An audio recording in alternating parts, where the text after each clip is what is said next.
There is a specific kind of pain that is different from every other kind of pain you will ever feel. It is not the pain of a stranger hurting you. That kind is clean, uncomplicated, easy to be angry about. It is the pain of being hurt by the person who was supposed to make sure you never got hurt at all.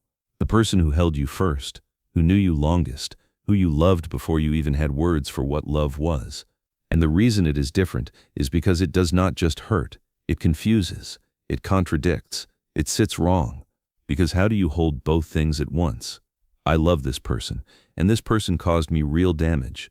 How do you stay angry at someone you also desperately need to believe was doing their best? How do you grieve something you are not even sure you are allowed to call a loss in the first place? If that contradiction lives somewhere unresolved inside you, this video is going to sit with you in it. Today we are talking about why the people who raised you are often the ones who hurt you the most, and why that is not a betrayal of them to acknowledge.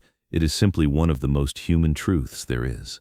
Let's start with why family wounds are categorically different from wounds that come from other relationships. When a friend hurts you, you have context. You knew them as a person before they became someone who caused pain. When a partner hurts you, you chose them, and that choice gives you somewhere to put the responsibility. But when a parent hurts you, the wound lands differently because you did not choose them, you only needed them. And need is the most vulnerable state a human being can be in. Need says, I cannot survive without you, which means the person you needed most also had more power to shape you than anyone who would come after them. Psychologists call this the primary attachment wound, damage that occurs within the relationship that was supposed to be safest. And research consistently shows that wounds from primary attachments cut deeper and heal slower than any other kind. Not because parents are uniquely cruel, but because the stakes of that relationship are uniquely high from the very beginning. Now let's talk about what family hurt actually looks like, because it rarely looks the way people expect it to. Most people picture dramatic abuse when they hear the phrase family wounds, and sometimes that is exactly what it is. But more often it is quieter than that, less visible, harder to name, and therefore harder to give yourself permission to grieve.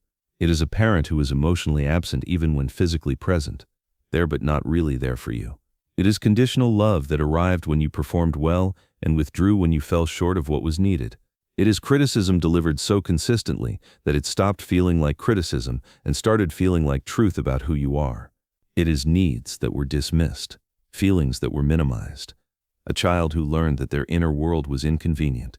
It is the parent who never said I love you without a reason attached, or the one who said it but never showed it. It is being compared to a sibling so repeatedly that you stopped seeing yourself as a person and started seeing a deficit. None of these things require a villain. Most parents who caused this kind of pain were not trying to cause it at all. They were operating from their own wounds, their own limitations, their own unexamined patterns passed down to them. And that complexity is exactly what makes family pain so difficult to process and so resistant to simple resolution. Because understanding why someone hurt you does not automatically stop it from having hurt. Both things remain true. Let's talk about what happens to a person psychologically when they grow up inside a wounding family dynamic. The first thing that happens is that the child adapts. Children are extraordinarily good at adapting to their environment. They develop strategies for getting needs met or for surviving when needs cannot be met, and those strategies work. In childhood, they are genuinely useful. They help the child navigate something they had no power to change. The problem is that those same strategies follow the child into adulthood, where the original environment no longer exists. The child who learned to be invisible to avoid conflict becomes the adult who disappears when relationships get difficult. The child who performed for love becomes the adult who cannot rest because rest feels like becoming unlovable. The child who was never allowed to express anger becomes the adult who turns every feeling inward into anxiety instead. The adaptations that were survival tools in childhood become limitations in adulthood, and the person rarely connects the two. They just know that certain things are hard, certain patterns keep repeating, certain feelings will not go away, without ever quite seeing the thread that runs from the childhood they had to the adult life they are living now. Let's talk about the guilt, because this is the part that keeps most people from ever fully addressing their family wounds. The guilt of acknowledging that your parents hurt you even when they also loved you, even when they sacrificed for you. The guilt of being angry at someone who did their best, even if their best was not enough, even if it caused real damage. The guilt of needing something from them they simply could not give. as if the need itself was the problem. This guilt is one of the most effective mechanisms for keeping family wounds locked in place indefinitely over time. Because as long as you feel guilty for acknowledging the pain, you cannot fully process it. And unprocessed pain does not disappear. It lives in the body, in the patterns, in the relationships you choose, and the ones you sabotage without understanding why. Here is something important that needs to be said clearly. Acknowledging that your parents hurt you is not an accusation. It is not a verdict on whether they are good or bad people. It is not a cancellation of the love that also exists. It is simply an honest accounting of what happened and what it did to you, and you are allowed to have that accounting. You are allowed to say this hurt me without immediately adding but they meant well, or but others had it worse. Both things can be true simultaneously. They loved you, and they caused damage. Love and damage are not opposites. They coexist in families all over the world. In most families, if we are being completely honest about it. Now let's talk about the specific way family wounds show up in adult relationships, because this is where it becomes most visible.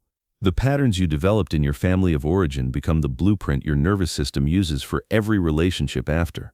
If love in your family was conditional, you will spend adulthood performing for love without knowing that is what you are doing. If conflict in your family was explosive or punishing, you will avoid conflict in adulthood, even when conflict is necessary. If you are consistently overlooked in your family, you will unconsciously gravitate toward people who overlook you too. Not because you enjoy being overlooked, because overlooked is familiar, and familiar is what the nervous system calls home. This is why family wounds do not stay in the past. They travel forward into every relationship you build going forward. Until they are seen clearly and processed honestly, they keep running the same program in every new relationship. Let's talk about the grief that sits underneath all of this, because it is real and it deserves to be named directly. When you begin to honestly examine family wounds, what often arrives first is not anger. It is profound sadness. Sadness for the child who needed something they did not receive, who deserved something they were not given. Sadness for the version of yourself that spent years trying to earn what should have simply been given freely.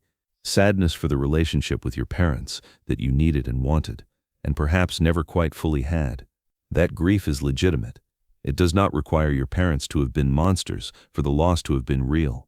The loss of the childhood you needed is real, whether or not the people who failed to provide it intended to fail. And that grief needs somewhere to go.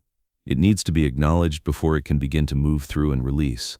Now let's talk about what healing actually looks like, because it is important to be honest about what it requires.